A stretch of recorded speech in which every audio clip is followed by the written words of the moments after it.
안녕하세요. 오늘은 기독교 신앙에서 정말 중요한 날이죠. 성령 강림. 그리고 그 의미를 아주 잘 담고 있는 사도행전 1.8절 말씀에 대해 좀 깊이 이야기 나눠보려고 합니다. 오늘 저희가 주로 살펴볼 내용은요. 이 구절에 대한 한 설교 말씀에서 좀 가져왔습니다.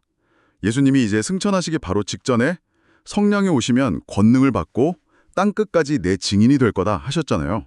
이 말씀에 담긴 의미를 오늘 한번 제대로 파헤쳐보죠. 네, 좋습니다. 이 말씀을 통해서 성령님께서 도대체 왜 오셨는가?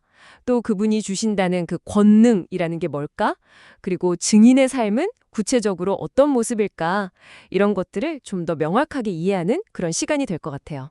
사실 이 말씀은 뭐랄까 시대를 넘어서 모든 그리스도인에게 주시는 어떤 부르심, 사명과 같은 거니까요. 맞아요. 먼저 그 성령이 임하시면 권능을 받는다. 이 부분이 딱 눈에 들어오는데요. 솔직히 많은 분들이 저도 그렇고 나는 능력이 좀 부족한데 말주변도 없고 이렇게 스스로 좀 한계를 느낄 때가 많잖아요. 그쵸. 누구나 그렇죠. 여기서 말하는 권능은 우리가 보통 생각하는 그런 능력이랑은 좀 다른 걸까요? 그거 아주 중요한 질문이세요.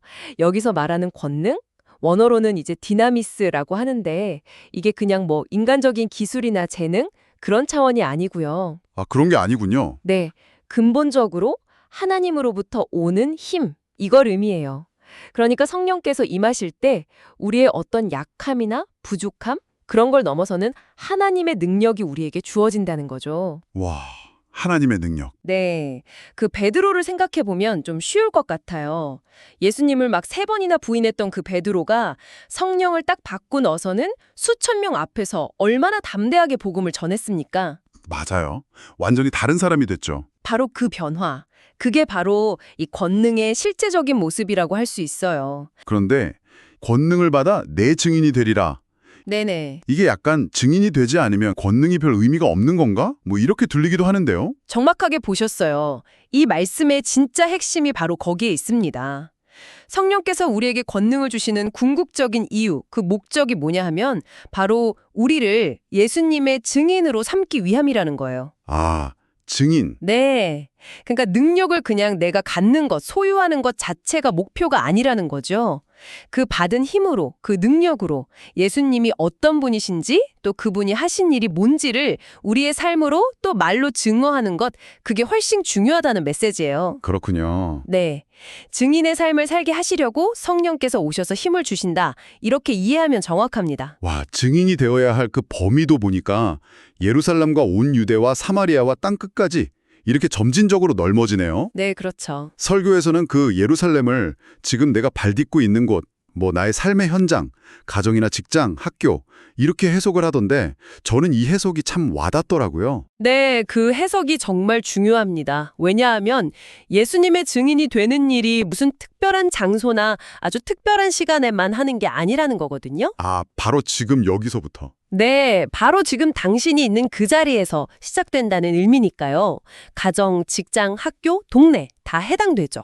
하지만 또 중요한 건 거기에만 머물러선 안 된다는 거예요. 그렇죠. 땅끝까지라고 했으니까요. 맞아요. 시야를 넓혀서 온 유대와 사마리아, 그리고 마침내는 땅끝까지, 그러니까 온 세상으로 우리의 마음과 관심이 확장되어야 함을 바라고 있는 거죠. 직접 먼 곳으로 선교사로 갈 수도 있겠고요. 아니면 기도나 물질로 후원하면서 동참할 수도 있겠죠. 다양한 방법이 있겠네요. 그럼요. 중요한 건 내가 어디에 있든지 나는 예수님의 증인이지 라는 그 정체성, 그걸 가지고 살아가는 자세인 것 같아요. 몸은 지금 내 삶의 자리에 있더라도 마음과 기도는 늘 세상을 품어야 한다는 거죠. 그리고 이렇게 넓은 범위의 사명을 감당하려면 아까 말씀드린 그 권능이 반드시 필요하고요. 네. 진짜 오순절에 성령님이 임하신 후에 제자들이 완전히 달라진 모습은 생각할수록 놀라워요. 막 문 걸어 잠그고 두려움에 떨던 사람들이 갑자기 그렇게 담대하게 세상으로 나아가서 외치기 시작했으니까요. 그렇죠. 극적인 변화죠. 네, 한 2000년 전의 사건이 오늘에 살아가는 우리에게는 그럼 어떤 의미가 있을까요? 오순절 성령 강림 사건은요, 단순히 그냥 과거의 어떤 역사적 사건으로만 끝나는 게 아니고요. 기독교 역사 전체, 그리고 모든 믿는 사람들에게 완전히 새로운 시작점이 되었다. 이런 의미가 있습니다. 새로운 시작점. 네. 그리고 더 중요한 게 있어요. 성령께서 그때 딱 한 번 오시고 뭐 사라지셨다 이게 아니라는 점입니다. 지금도 예수님을 믿는 모든 사람 안에 거하고 계신다는 것, 그리고 계속해서 우리에게 힘과 지혜를 주시고 또 증인의 삶을 살아갈 수 있도록 도우신다는 것. 이 현재성이 정말 중요해요. 아, 지금도 계속된다는 거군요. 네. 성령의 임재는 무슨 박물관의 유물 같은 게 아니라 지금도 우리 삶 속에서 생생하게 역사하시는 능력의 원천이다. 이렇게 이해해야 합니다. 아, 그렇군요. 오늘 이야기를 좀 정리해보면 결국 성령께서 우리에게 그 강력한 힘, 권능을 주시는 이유가 우리를 예수님의 증인으로 세우기 위함이고 그 사명은 내 가장 가까운 곳에서 시작해서 온 세상으로 향해야 한다. 이런 깊은 메시지가 담겨 있네요. 그리고 그 성령님은 지금도 우리와 함께 하시면서 그 일을 감당할 힘을 주신다는 사실, 이걸 꼭 기억해야겠습니다. 네, 맞아요. 그래서 이 내용을 들으시면서 삶 속에서 성령님의 능력을 혹시 어떻게 느끼고 계신지, 또 증인된 삶이라는 그 부르심 앞에 지금 어떻게 반응하고 계신지, 아니면 앞으로 어떻게 살아가고 싶으신지 잠시 좀 생각해 보시는 그런 계기가 되면 참 좋겠습니다. 네, 마지막으로 질문 하나 던져보고 싶은데요.